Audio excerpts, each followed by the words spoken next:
Yes, hashtag Team Suka tayo. Correct, Team Suka. Huwag tayo magbigay ng spasyo sa mga supporters ni BBM. Tangina nilang lahat. Diyos ko. You know, that's the least thing that we can do right now. Yung talunin nitong mga mokong na to. Again, sabi ko nga, the vote for the Dutertista vote is a protest vote. Aside above anything else, okay? Dutertista vote is a protest vote. Ayan. After the election, after 2025 election. Kasi yan yung marketing nila dyan sa gusto nila parang mamag-asa ka ng bonggang-bongga sa election. Unfortunately, the election is really not gonna do anything to to us. It's really not gonna do anything. It's not gonna change much sa landscape ng Pilipinas because the system is rotten sa totoo lang.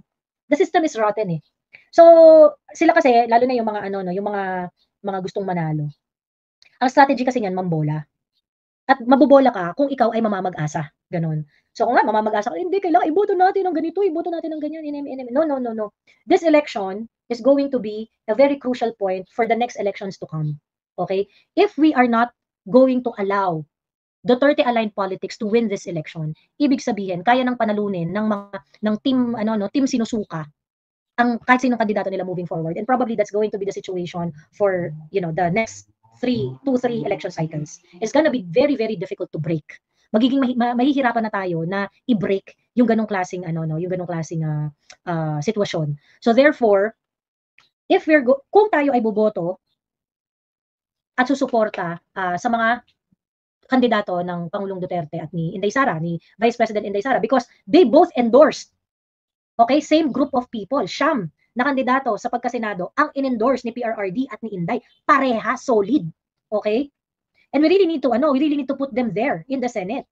Kailangan natin ipasok sa Senado yung mga yan. Simply because kung hindi natin may papanalo ang mga alay ng mga Duterte, not because talagang gustong-gusto, alam mo yan, hindi dahil sa tinataya natin yung leeg para sa kanila. Ang pamamag-asa natin dito ay yung hope na maibalik sa gobyerno ang Duterte kind of leadership. And we show to this all politician, okay, that the Duterte supporter can actually make you win or make you lose. So, pag ikaw, ini-exude mo ang Duterte kind of leadership, mananalo ka. Pag hindi mo ini-exude ang Duterte kind of leadership, matatalo ka. And if we're going to do that in every election, maifa-flash natin while we are in a very, very shitty system. Talagang ninanana na talaga yung sistema natin bulok kaso, people are not bold enough to mount an overhaul to change everything. While we cannot do that, ito na yung pinaka-best na pwede natin gawin. Na hindi maiistorbo yung mga buhay-buhay ninyo. Diba?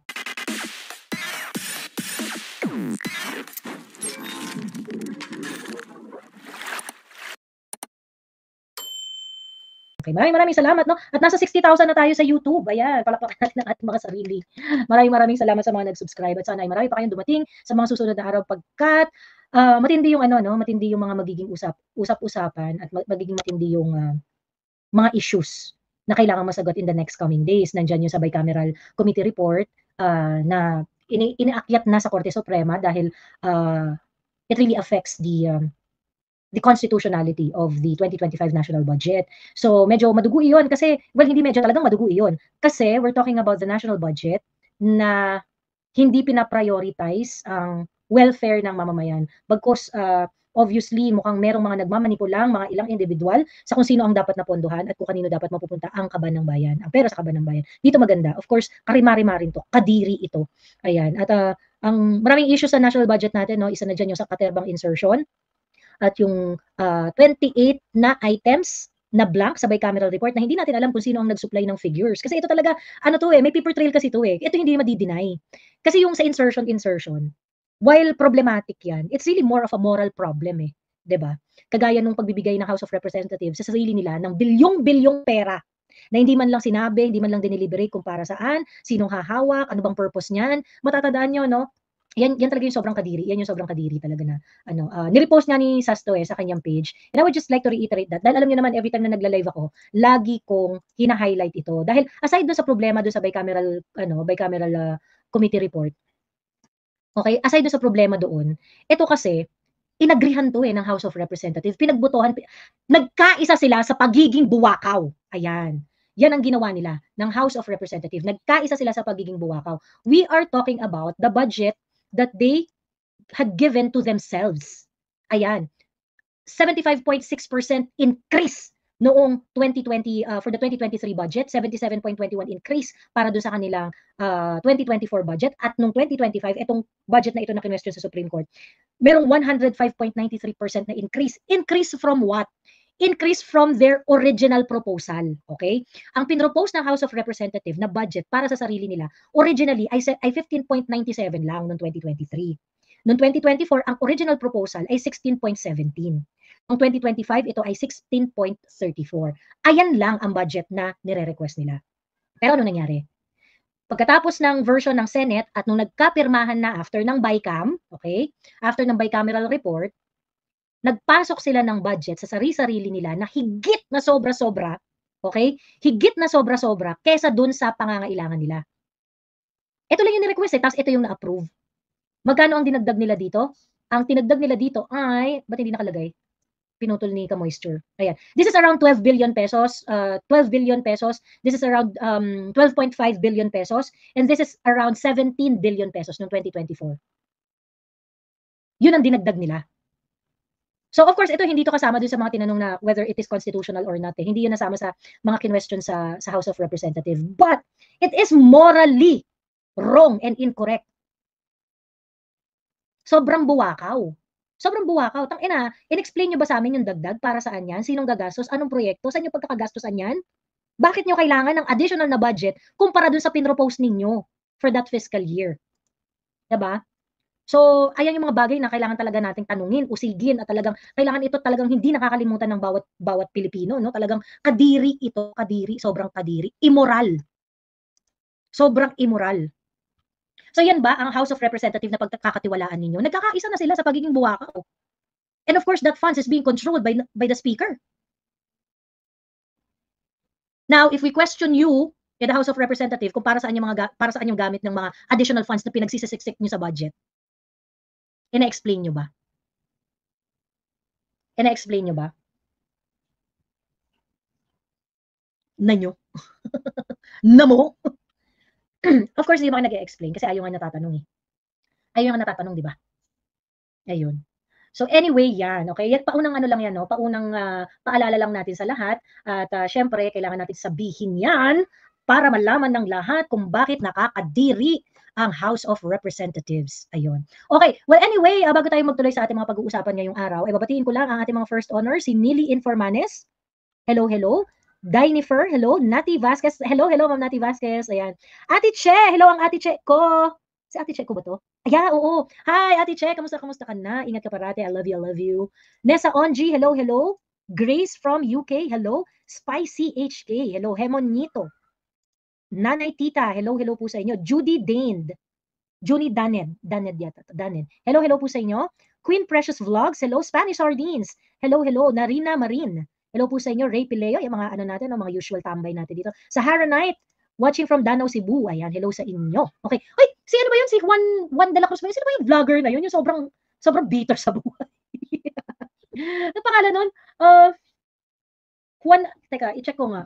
Yung taga Cebu, tapos sobrang bitter. Bawal daw sa page niya ang nag-a-agree sa mga Duterte. Kasi ganong etchos balungos.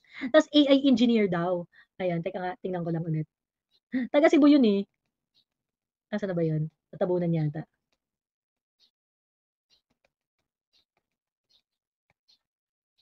Asa na nga yun?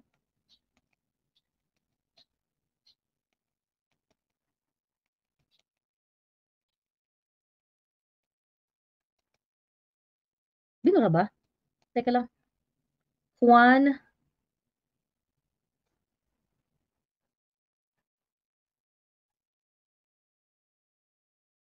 Luna Vlog, ayun. Yung i-follow huwag niyo nang i-ano. Sobrang pait na pait to sa mga Duterte, grabe. Ayun.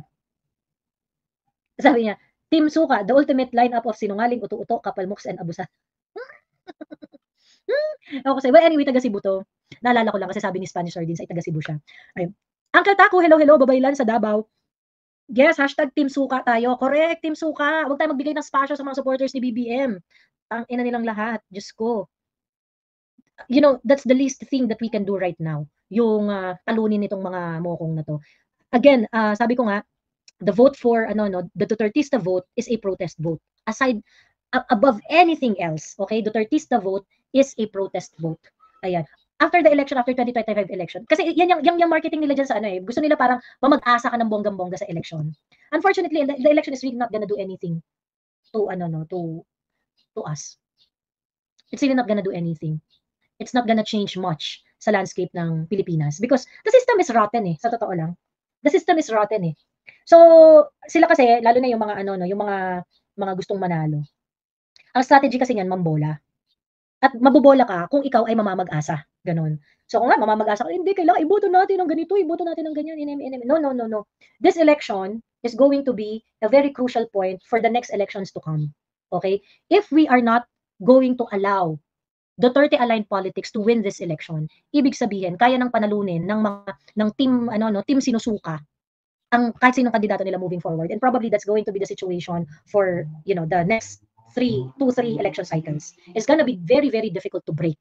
Magiging mahihirapan na tayo na i-break yung ganong klaseng yung ganong klaseng sitwasyon. So therefore, if kung tayo ay boboto at susuporta sa mga kandidato ng Pangulong Duterte at ni Inday Sara, ni Vice President Inday Sara, because they both endorsed, okay, same group of people, siyam na kandidato sa pagkasenado ang in-endorse ni PRRD at ni Inday, pareha solid, okay? And we really need to put them there in the Senate. Kailangan natin ipasok sa Senado yung mga yan. Simply because kung hindi natin may papanalo ang mga alay ng mga Duterte, not because talagang gustong-gusto, alam mo yun, hindi dahil sa tinataya natin yung leeg para sa kanila. Ang pamamag-asa natin dito ay yung hope na maibalik sa gobyerno ang Duterte kind of leadership. And we show to this all politician, okay, that the Duterte supporter can actually make you win or make you lose. So, pag ikaw, ini-exude mo ang Duterte kind of leadership, mananalo ka. Pag hindi mo ini-exude ang Duterte kind of leadership, matatalo ka. And if we're going to do that in every election, maifa-flush natin while we are in a very, very shitty system. Talagang ninanana na talaga yung sistema natin bulok kaso, people are not bold enough to mount an overhaul to change everything. While we cannot do that, ito na yung pinaka-best na pwede natin gawin. Na hindi maiistorbo yung mga buhay-buhay ninyo. Diba? We have to understand that the system is broken. And the best thing that we can do now ay i-flush bawasan yung nana sa sistema. Unfortunately, yun lang yung pwede nating gawin ngayon hanggat hindi pa natin nare-reach ang consensus kung ano ang gusto nating gawin sa bansa natin. Ayan. So ganyan po ka-importante ang Dutertista vote, no? Kaya again, ipakilala ninyo ang PDP lineup sa inyong mga kaibigan, sa inyong mga kamag-anak, sa inyong mga kakilala. Napaka-importante nito. Because 2025 election doesn't stop in 2025. Yung 2025 election, this is going to determine the next 2 or 3 election cycle. Kung hindi tayo makaka-push back sa mga taong rekomendado ni Bongbong Marcos, wala, talagang masasayfo na lang talaga yung mga resources natin yung mga public resources natin ng walang kalaban-laban. Tingin ninyo yung mga in-endorse ni Bongbong Marcos pag nanalo yan? Pipigilan si Bongbong Marcos? Of course not! Siyempre may mga concession na lahat yan kay Bongbong Marcos sa admin. Sila yung nasa kapangyarihan Diba? So, yun po yun, no? Yun po yun. Paalala lang po natin lahat. Huwag kakalimutan. Ayan. At, ang tawag dito, ano pa nga? Ang pag-usapan natin, ilang oras kaya abutin live mo today? Abangers kami. Sabi ni Babaylan ng Davao. Tingnan natin, magbubukas ako ng tindahan. Tingnan natin, willing naman tayong humaba ang live. Ayan. Basta magtitip ka lang siguro ng kape maya-maya. Tingnan natin kung ano. Hello, Bridex. Hello, hapon.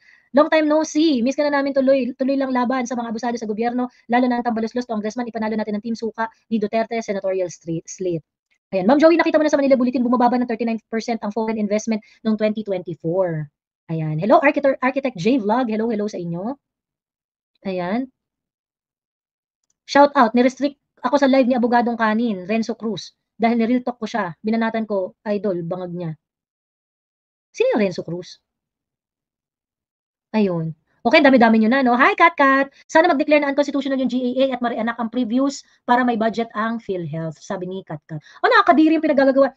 Na-mention yun ni na-mention yun ni kaya all out sila sa atake, alam nilang babalikan sila, sana makulong sila. True. Ayun. Na-mention din yun ni isa sa mga concerns yun ni Senator Bato eh. Yung sa PhilHealth, kaya nyo tinanggal pagkatapos binudgetan nyo yung mga akap-akap, yung mga ayuda-ayuda, para sa inyo hihingi ng pampa-ospital. 'Di ba?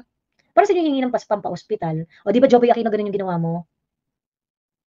Yung zero billing, pwede naman yung zero billing nasa Malasakit Center eh. Pero syempre, kailangan manggagaling sa'yo. Para sikat ka. Tang-inang politiko yan. Naka-promo ang zero billing. Limited offer lang po ito. Tang-inang yan. Ganun lang yung pag-iisip na kaya ng mga kongresista natin. May mga healthcare assistant pero limited promo. Tapos dadaan ka sa politiko. Pag wala ng pondo, sorry ka na lang. 'Di ba? Pag may pera, o edi bibigyan ka para thankful ka sa kanila. Para tatanawin mo utang na loob. 'Di ba? Ganun. Team Suka, PDP, at wala rin mapagmalaki sa mga vloggers ni PBBM, puro atake lang sa Duterte narrative, wala silang mapakitang pag-unlad, puro pamumulitika. Actually, tsaka grabe yung fake news nila, no? Like yung ano, yung sabi nila na si PRRD daw ang nagbenta ng NGCP nung naging presidente. Grabe yung ano, no? Grabe yung, may mga ganung content eh. Teka nga, before natin talakayin yung rally ni ano, NGCP.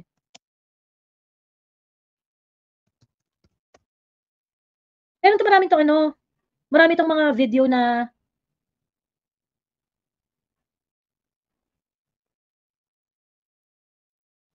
sino nga yung mga nagsi-share nun?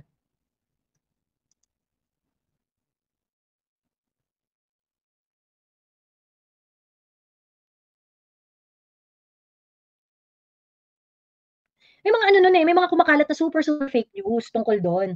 Na yung NGCP daw, si PRRD ang nagbenta sa China. Ganon. And na-clarify ko naman to nung ano, na-clarify ko naman to nung mga previous live. But I would like to clarify it again. Yung NGCP po ay bunga ng concession agreement ng Transco. At saka ng ano, ng Transco, ng PISAM, at saka ng ang tawag dito ng NGCP. Okay. So yung NGCP, 2008 pa yan. Nagkaroon ng concession agreement. At that point, State Grid Corporation of China na talaga yung 40% niya. Panahon pa ni GMA yan. Yan hindi ko maintindihan dito sa mga kongresistang to. Galit na galit kayo kasi merong China na elemento ang NGCP. Okay, fine. Ayaw nyo na may foreigner dyan. Ayaw nyo, let's say sabihin na natin na hindi kayo, na agnostic kayo doon sa foreign ownership. Na ang gusto niyo ay maging 100% corporation, Filipino-owned, as in yung stakeholders niya, 100%.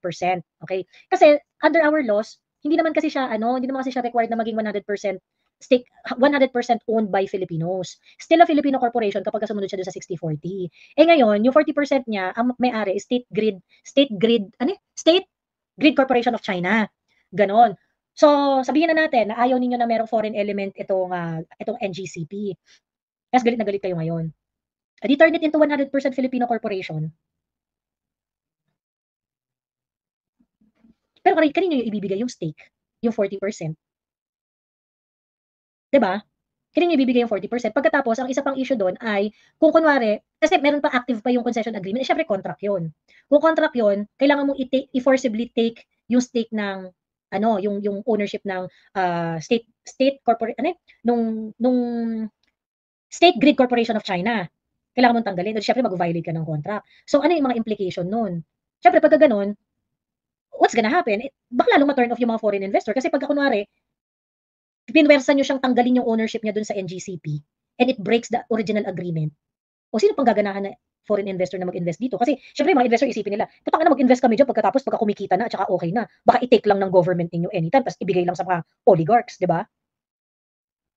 So there are so many angles to it. Pero ang ano kasi nila dyan sa NGCP, ang problema dyan sa NGCP, ang ginagawa nila issue yung China.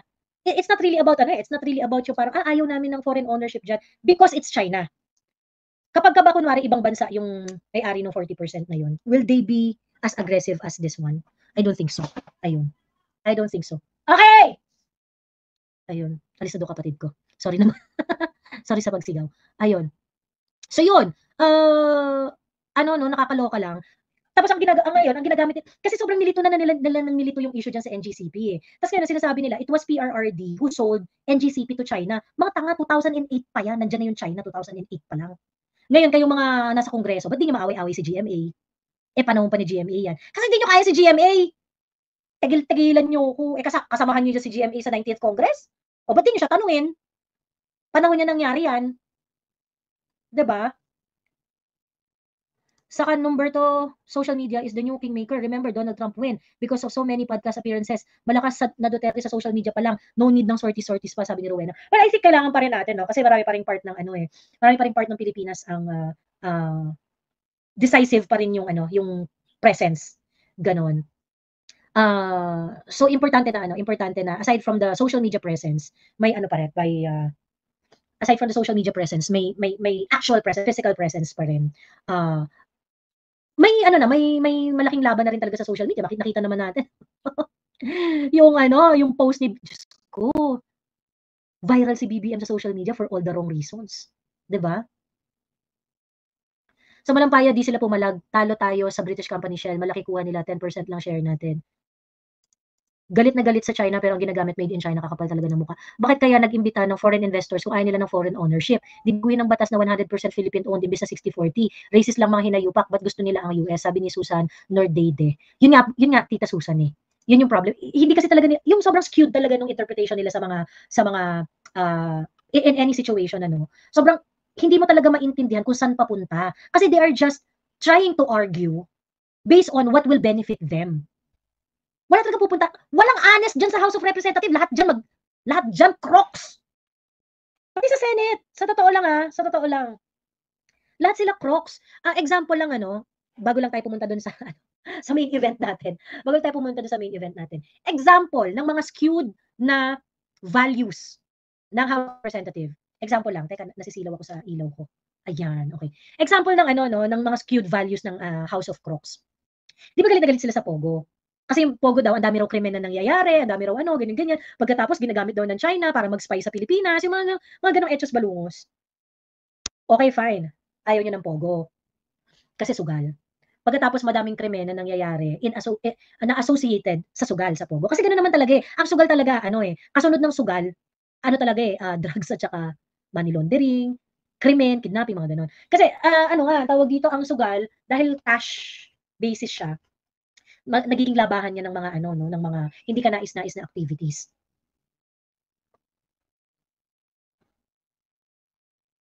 Aside from the fact na yung sugal kasi nakakasira ng buhay ng mga nagsusugal, lalo na pag nalulong. Okay, fine. Ayaw nyo ng Pogo. Okay? Kasi nagpupunta dito ang mga Chinese, maraming mga sugarol na Chinese na nagpupunta dito at may mga crime na associated doon. Okay, fine. So tinanggal nyo ang Pogo. Pero ang ipinalit naman ninyo ay Pigo, inland gaming naman, na ang sugarol ay mga Pilipino.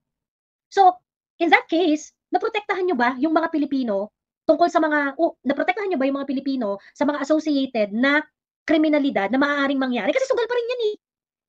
Diba? Naprotektahan nyo ba ang buhay ng mga Pilipino dyan sa sugal na yan? Dahil sa mga online gaming na yan, basta may Gcash ka, makakapagsugal ka eh. Ngayon, aside from that, yung mga evils na associated sa sugal, yung pag wala ng pera, hold up na, gagawa na ng krimen para makapera, pagkatapos magsusugal ulit, or things like that, or yung mga labahan ng mga pera ng mga undesirable activities. Napigil nyo ba yon? Nakita nyo yung point? Yung mga tinatalakay sa Senado at saka sa House of Representatives, they do not really know what they want. Ano ba gusto nyo gawin sa sugal? Gusto nyo i-regulate o hindi? Kasi mukhang ang gusto ninyo, yung sugal lang, nakikita kayo.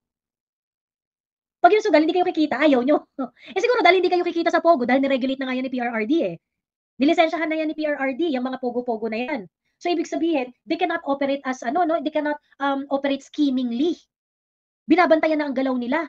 Minomonitor na sila, nililisensyahan na sila. Tinataksan na sila. Baka kaya ayaw nyo ng Pogo kasi nga, regulated na. Syempre, ang mga sugalan, pag hindi regulated, malakas ang katkungan. Diba?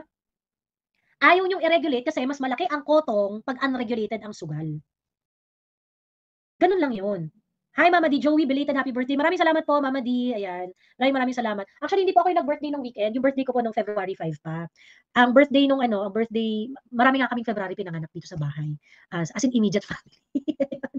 So, yun. Bigla ako nagra-rhinitis. So, yun yung dahilan na yun. So, ito yung sinasabi ko sa inyo na yung Congress, hindi naman talaga yan eh. Hindi naman talaga nila gusto yung yung mga tinatopic nila diyan, hindi naman talaga gusto na bantayan ang kapakanan ng mga Pilipino. Yung pinagdi-discuss niyo diyan, yung mga committee na na kumikita sa takilya diyan. You are just trying to protect your interest. Eh, baka kasi sa Pigo, yumayaman kayo. Kasi inyo yun. 'Di ba? Ayun, ma'am, punta po ba kayo sa HOR hearing sa Martes? Sabi ni Kyoto Kigarashi. Well, malalaman na lang natin sa Martes. Malalaman na lang natin sa Martes. Alam nyo, sa totoo lang, it's really very, to be honest, I cannot comprehend yung fact na, hindi ko ma-comprehend yung fact na, ang gusto mangyari ng mga representative ay nawa ka na dyan sa TRICOM. Sabi nila, gusto nilang i-regulate ang social media. Gusto nilang i-regulate ang social media. Sa totoo lang ha, okay lang rin sa akin yun, yung pag-regulate ng social media. Like for example, yung pagbawal sa paggamit ng mga troll farms, ganyan-ganyan, yung mga ganon. Wala akong problema doon, sa totoo lang. If you want to do it that way, that's okay. I'm okay with that. Ako nga, gusto nga, verified users lang ang verified users lang ang may access sa social media eh. Ganon. Pag hindi ka verified user, o lurk ka lang, hindi ka pwede mag-participate. Ganon. Tingin-tingin ka lang. I mean, I'm really open about I'm really open about regulating the social media use. Wala akong problem doon. But ang problem kasi ng House of Representatives, they want to kill free speech. They want to kill free speech.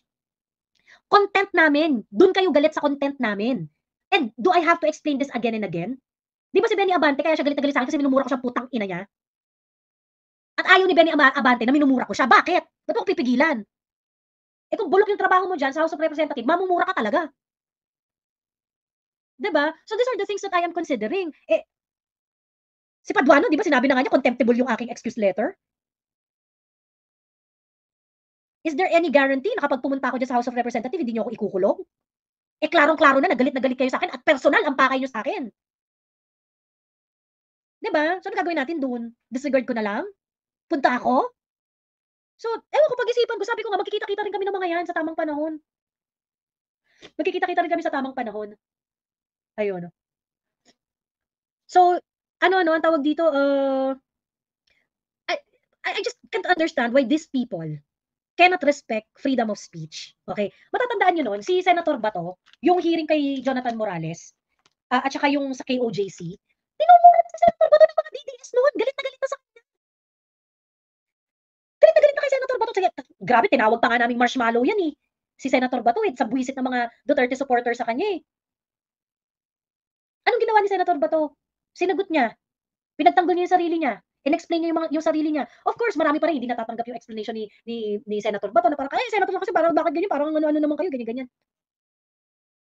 Pero hindi siya balat sibuyas.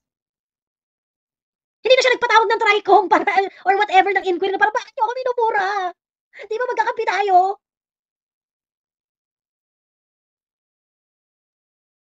Hindi takot sa kritisismo si Senator Bato. Yun ang klaro. At isa sa mga requirement, kung gusto mong humawak ng government position, hindi ka dapat balat sibuyas. Sino pang namura ng bonggang-bongga? Sino pang nakriticize ng bonggang-bongga? Nakriticize ko ng bonggang-bongga? Si Rodante Marcoleta. Nagpalitan pa kami niyan ng content versus content pa kami niyan. Bakit? Kasi kino-question ko si Congressman Marcoleta tungkol dun sa kanyang behavior sa People's Initiative. Na parang, bakit parang iba tono nito ni Congressman Marcoleta? Bakit parang siya? Bakit parang supportive siya sa PI? Anyari? Na-criticize ko rin nagtanong rin ako kay Kong Marcoleta tungkol sa suporta niya kay Inday Sara. I ask, Congressman Marcoleta, meron akong narinig na sinabi mo raw to. And Kong Marcoleta responded. Sabi ni Kong Marcoleta sa akin, fake news ka, di totoo. Sabi ni Kong Marcoleta sa akin. In fact, spicy pa yung pagkakasagot ni Kong Marcoleta sa akin eh. Spicy pa yung pagkakasagot ni Kong Marcoleta. Hindi yung totoo. Sabi, gawa-gawa lang yung story na yan, ganyan-ganyan, fake news ka, ganyan-ganyan. Ang response ko pa nun kay Kong Marcoleta, Kong, ba't naman very spicy yung response mo sa akin? Nagtatanong lang naman ako, galit na galit ka. Ang response ko kay Kong Marcoleta, I wanted to know because you are the kind of person that I respect because I know you are the smartest person in the House of Representatives, the most principled one. So that's why I'm asking the question. Hindi ako pinatawag ni Kong Marcoleta. Or parang dinaot-daot just because kinriticize ko siya. Diba? Kong Marcoleta, nung first 2 years niya sa House of Representatives, because this is the 3rd year, nung first 2 years niya sa House of Representatives, marami rin siyang criticism na natanggap sa mga Duterte supporters. Umiyak ba si Kong Marcoleta? Hindi. Kasi pagdating doon sa mga critical moments, doon sa mga issue na kailangan ng paninindigan, he showed up. He showed up at ipinakita niya at pinaalala niya sa amin lahat, no, I am still here. Handito pa rin ako. Maninindigan pa rin ako doon sa tama at doon sa mga issues na talagang kailangang panindigan. Oh, ba't si Kong Marcoleta nagkabardagulan kami ng bonggang-bongga? I am supporting Marcoleta to be in the Senate. Ba't siya hindi sensitive? Diba? So, yun. Ang tawag dito, Kebla, gusto mo umakyat? Gusto mo umakyat, Kebla? Akyat, pagka masyadong matapang, pwedeng umakyat. Kung walang masasabi aside from this, at hindi ka, panggugulo ka lang sa comment section ko, ibablock kita, Kebla. I am inviting you, pwedeng umakyat. Pwedeng umakyat. Kung gusto niyo magbardagulan tayo dito, dapat nagtayo kayo ng DDS Vloggers Party List, sabi ni Jerome. Makautos naman itong mga to. Talaga. Siyempre, wag ganun kadali yun. Diyos me. Miss Joey, what do you think about Heidi Mendoza sa senator? Not good. Hindi naman talaga advocate yan eh. Yellow lang yan. Hindi naman talaga advocate ng anti-corruption or whatsoever. Ganyan. I'm so sorry, but I don't see any sincerity in her. Kung talagang advocate yan ng transparency or whatsoever, ganyan. O ba't di siya namang problema doon sa isang ibang aspect ng budget? Bakit ang problema lang niya 125 million ni Inday? Diba? Excuse me ha, sorry. Ayun. So no, I don't trust Heidi Mendoza. I do not want her to be in the Senate because I don't think she's really true to her advocacy. Ayun. Bakit kinukonsider ng ibang tao si Heidi Mendoza? Pink yan, tapos intellectually dishonest. Ex-COA na alam procedure doon, pero nakikisakay sa Piatos. Correct. Doon pa lang sobrang yan ng dishonest, gumawa siya ng video about the Piatos. And then, when she had a conversation with Sas and Shelo Magno, sinabi niya mismo na talaga naman, na pagdating sa mga confidential fund na yan, it will really take time to gather documentation. At yun nga rin yung explanation kung bakit yung findings ni Leila de Lima noong 2015, it took one whole fiscal year bago maayos ni Leila de Lima yung issue doon sa confidential fund niya. Ano ang justification doon sa pag-clear sa kanya ng COA, doon sa kanyang partial compliance doon sa findings ng COA sa kanya? Ang sabi, dahil 2 beses isang buwan nagdi-disburse ng vouchers para sa confidential fund, it will really take time for them to collate all the documentation. Pagkatapos bakit pagdating kay Inday Sara, sa Mary Grace Piatos? Hindi, dapat automatic na yan, madali lang yan dapat eh. So, Heidi Mendoza is a liar. Hindi siya consistent. I do not trust her. If she's going to do it in an issue as simple as this, mag-a-apologize lang rin yan at babalutin lang rin yan yung mga malalaking issue moving forward. Baka mamaya, isa rin siya sa mga, ang tawag dito, perpetrator ng mga issue na kagaya ng Pogo-Pogo, EJK, uubusin ang oras ng Senado, ng Congress, doon sa mga bagay na walang kapararakan. Kasi kung liar siya sa mga issues na maliliit, tingin ninyo sa mga malalaking issues, hindi niya ito-twist and turn yan. So yun. Miss Joey, Sir Norberto Gonzales, okay po ba? Yeah, I think so. But isasama ko siya dun sa 12. Kasi 9 yun sa PDP eh. So meron pang 3 space. Isasama ko siya. Ayun. Isasama ko siya, si Norberto Gonzales. Uso po ngayon influenza, sabi ni Doc Leacion. Oo, tapos na ako sa flu. Ayun, tapos na ako sa flu. Kayo, ingat-ingat kayo. Ano sa tingin mo next move ng Bangag admin since feel na nila ang cold shoulder ng mga Pinoy sa mga campaigns nila? Eto na nga. Pag-usapan na nga natin ang malamig na balikat. Nagpunta nga kahapon ang Alyansang Diretso Cubeta sa Carmen, Davao del Norte. Punta nga sila doon. Tapos, Diyos me. Teka, dito muna tayo. Alam niyo, sobrang nakakadiri nito. Kasi, ang daming nagme-message sa akin. Miss Joey, ganito, yung mga leaders dito, persa sila na kailangan maglagay sila ng mga tao na ganito karami para doon sa rally ni BBM sa Carmen. Naku kami, sabi sa barangay sa barangay leader namin na kailangan meron daw 20 katao na kumakaway habang dumadaan. Sobrang manufactured nito. BBM olats na kayo, promise. Wala kayong boto sa Mindanao. Tangina. Ayun. So anyway, edi eto na nga. Ang nakakadiri, kasi, ang sobrang nakakadiri, may mga, nung una, ano lang to, may isa lang nag-message. Tapos, hala, 2 na sila. Hala, 3 na sila. Hala, ang dami na nila, ganyan-ganyan. Ang dami-dami na nilang nag-message, ganun. Ang dami na nilang mga nag-ano-ano dito. Pagkatapos, lumabas na nga itong purported na memo galing sa PNP na nagsasabi na nagbaba ng yung mga pulis sa Region 11 nire-require na pumunta sa Alyansa ng Bagong Pilipinas rally, yung rally ni BBM, wag magdala ng barel at saka magsuot ng may touch of red. All detailed PNP personnel must wear civilian attire with touch of red without firearms and must assemble at DCPO parade ground for accounting by duty SDODO on February 15 prior to dispatch. Putang ina. Sobrang kadiri. Eto, marami naman na nag-post nito eh. Ano na lang, parang out of respect dun sa, kasi may mga pangapangalan to, binura ko na lang. Tapos yung mga contact number, binura ko na lang. Ayan. Ayan o. For a presidential event dubbed as Alyansa para sa Bagong Pilipinas Rally. Generate and issue order to 55 PNP personnel to be generated from DCPO RSSF to be deployed at Carmen Municipal Grounds. So 55 yung hinihingi nilang tao. Pandagdag. And this is actually ano no, kumbaga parang I think ang ginawa kasi nila dito to ensure na magkakaroon ng tao. To ensure na magkakaroon ng tao, hindi lang PNP yung sinulatan nila. Pero kasi yung PNP is kumbaga parang ano to low lying fruit siguro sa kanila kasi pag sinabi nila magpadala ng tao, susunod lang naman tong mga to. So ayan yung 55 na pinapapunta sa Bagong Pilipinas Rally, sa Alyansa ng Bagong Pilipinas Rally. Putang Diyos me. Yung diskarte nitong ano, yung diskarte ng Alyansang Bagong Pilipinas, may mga sinulatan silang mga offices. Tadeco, sinulatan din daw. Kasi Tadeco, kaya ano yan eh, kay sa Ada Crab nila yan eh, di ba? Kay Tony Boy Florendo. Yung iba mga opisina, yung mga private companies na kaalyado nila, nire-require nila na pumunta doon. O mag-produce kayo ng 50, mag-produce kayo ng 20, iba-iba. Tapos yung mga barangay leaders, yung mga barangay captains, sila sabi, mag-produce kayo ng ganito, eme. So hakot katakot-takot talaga. Ayun. Yung iba nagpunta, yung iba, kasi parang nag-ano rin raw sila eh, meron din raw silang mga van, tsaka mga bus. May mga pick-up points sila na pinapapunta nila, walang dumarating. Walang dumarating, ayan. At may pangako na nga, may mga pangako na nga na allowance, 1K allowance, ayan. Free food, transpo and allowance. Ayan na. Ngunit wali pa rin. Walang pumupunta. Ayun. Okay. Carmen is actually very small. Yung venue is very small. Merong mga malalaking city sa Davao del Norte that they can choose no and bigger venues. But they know that hindi nila mapupuno yun. Kaya pumili sila ng Carmen. Ayun. Siguro kasi takot na sila na ano no, hindi dayuhin. Sobrang fail nitong rally nila na to.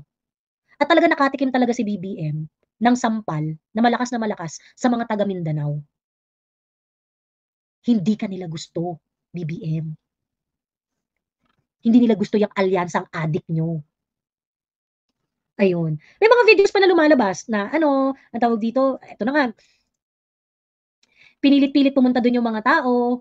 Tapos, ayan, nagrereklamo na yung mga tao, walang makain. Pag pumasok, hindi na pwedeng lumabas. They're keeping it for the crowd eh. Ayan. Eto. Ayaw na lang palabasin yung mga tao. May mga nagvi-video-video pa dito eh, nakakaawa, may mga bata pang dala-dala. Ayaw silang palabasin. Gutom na yung mga tao, wala namang pagkain dinidistribute. Ayaw palabasin, Diyos me. Dinetain yung mga tao sa rally. So sa mga susunod na rally, mag-ingat-ingat kayo. Kasi baka malamang mangyayari din to. Pagka nagyayaya sa inyo, pakakakuan kayo, pagkain, transpo, ganyan, tapos hindi mo ibibigay. Next rally, mangyayari rin to. Dito nga, hirap na sila, konti lang ang nagpunta, di pa nila mapakain eh. Tapos hinold hostage pa nila yung mga nagpunta. So mga sa mga susunod na rally, malamang ganyan din. Yung mga mangangako sa inyo na pupunta, bibigyan kayo ng allowance, di rin yan ibibigay. So sige, attend at your own risk.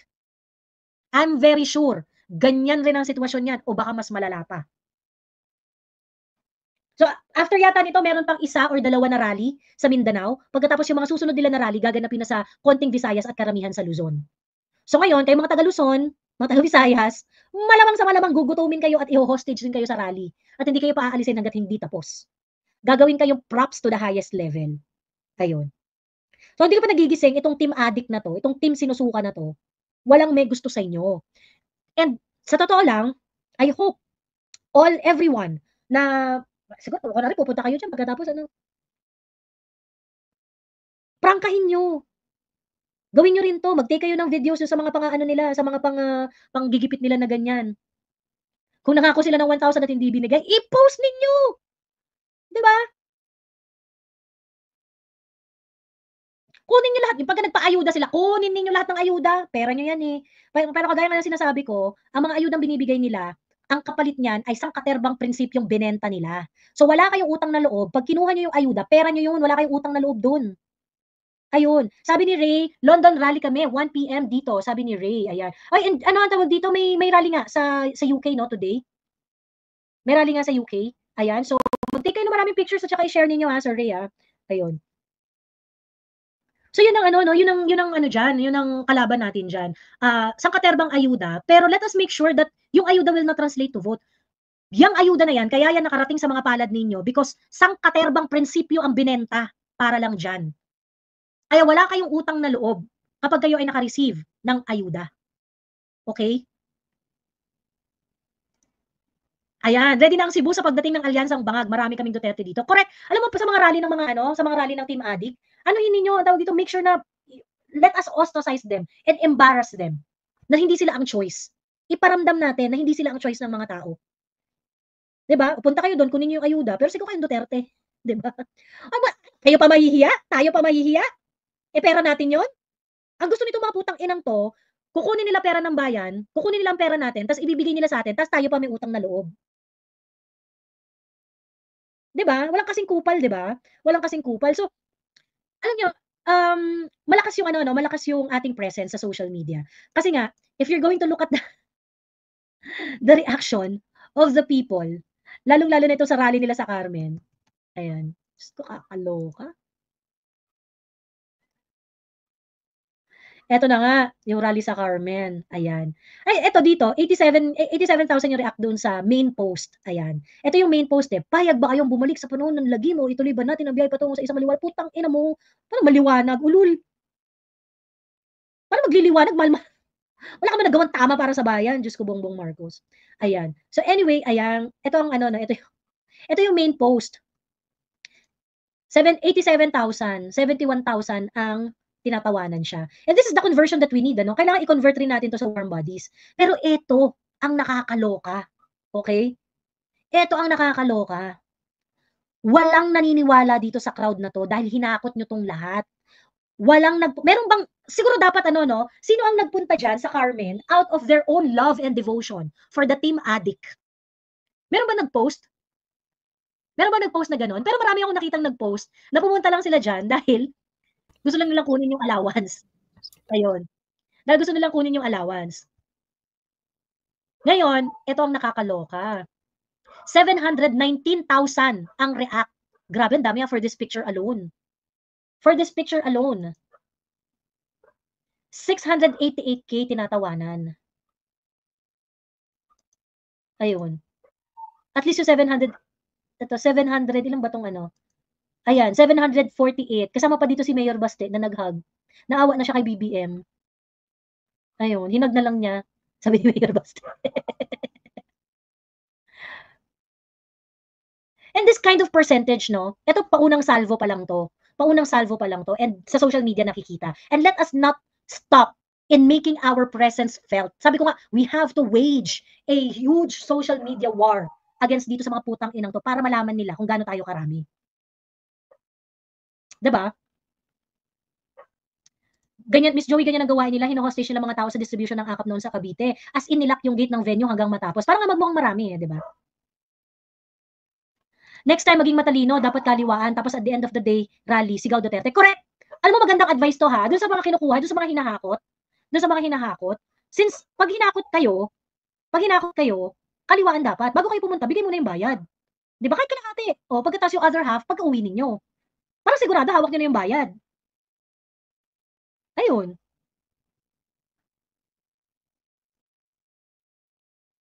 Dapat gano'n. Ano masasabi nung Sharon na interview katapos? Ayun. True. Ayun. Naisip ko nga, sabi ko, mag-attend kaya ako ng rally nito pagka nagpunta dito sa Bulacan. Maka-attend nga ng rally nito. Maaasar lang ako. Ayun. Diyan palang kinulong na nilang mga taong ayaw palabasin, labag na sa batas. Correct. Ayun. Nakakaawa yung iba may bitbit pang bata. Ayaw palabasin, gutom na. Ayun, aside from that 'no, yung, PDP na ano 'no, na proclamation rally versus yung proclamation rally ng Bangag Pilipinas, ang laki rin ng discrepancy. Sobrang laki rin ng discrepancy. So, alam niyo, let us make our social media presence felt 'no, by this ano, by these people. Yung mga tipong kahit mag-hire pa kayo ng sakaterbang troll, hindi kayo mananalo sa'min. Yun na yung labanan, eh, sa ayaw niyo at sa gusto, yun na ang labanan, eh. We have to win this overwhelmingly. Kasi kung mananalo lang tayo ng dikit-dikit lang, madadaya tayo. Kasama yun sa kalaban. Lol, ngayon ka pa a-attend ng rally, sabi ni Becky, oo. Attend ako ng rally nila, mang-aasar lang ako. Ayun. Block niya na si Kyoto Kigarashi, team sinusuka yan. Nagsasalita ba siya? Asan si Kyoto? Ayun. Kyoto, gusto mong umakyat?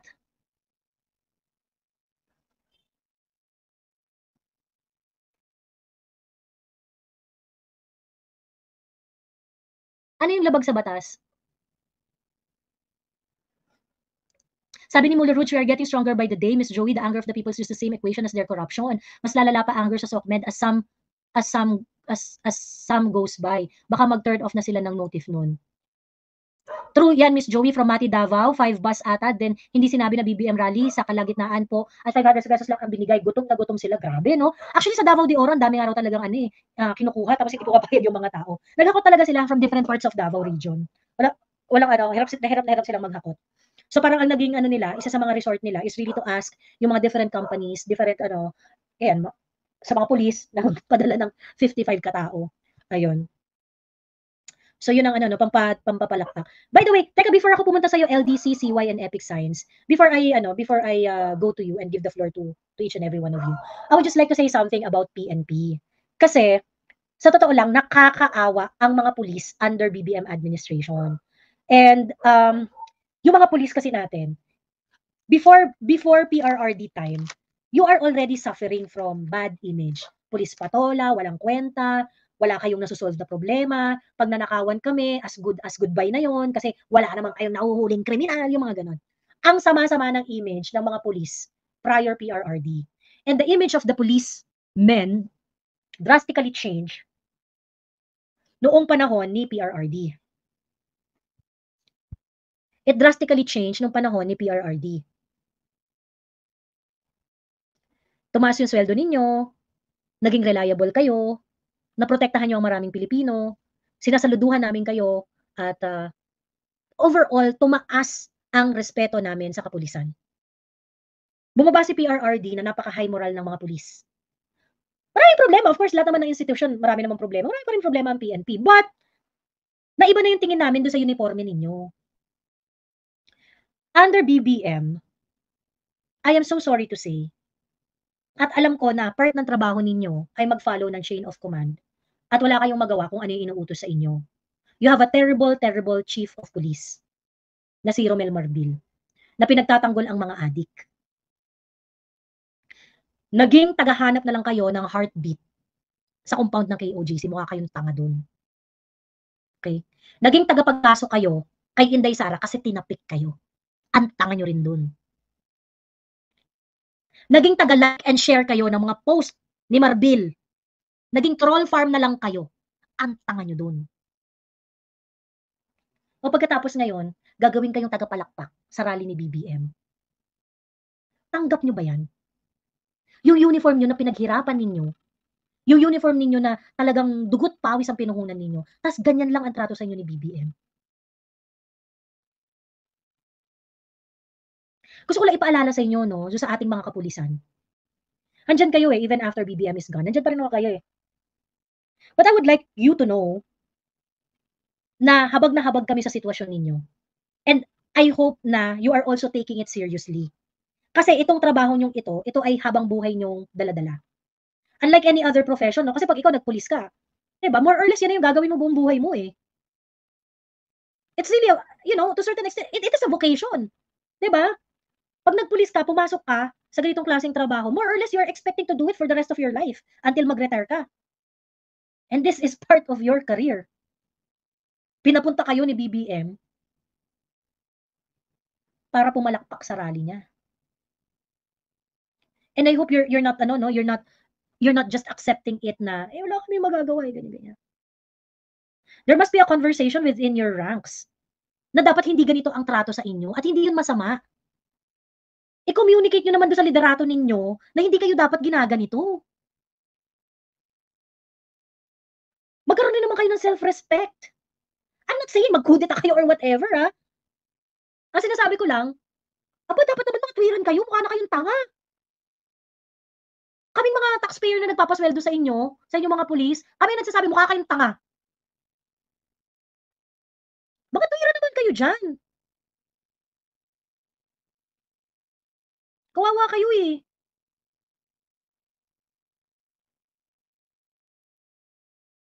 You have an institution to protect. Or baka siguro nandun na pumapasok na ba tayo dun sa panahon na wala na makapagsalita kasi takot tayo lahat sa humahawak sa gobyerno? Lungkot 'no? Sobrang lungkot.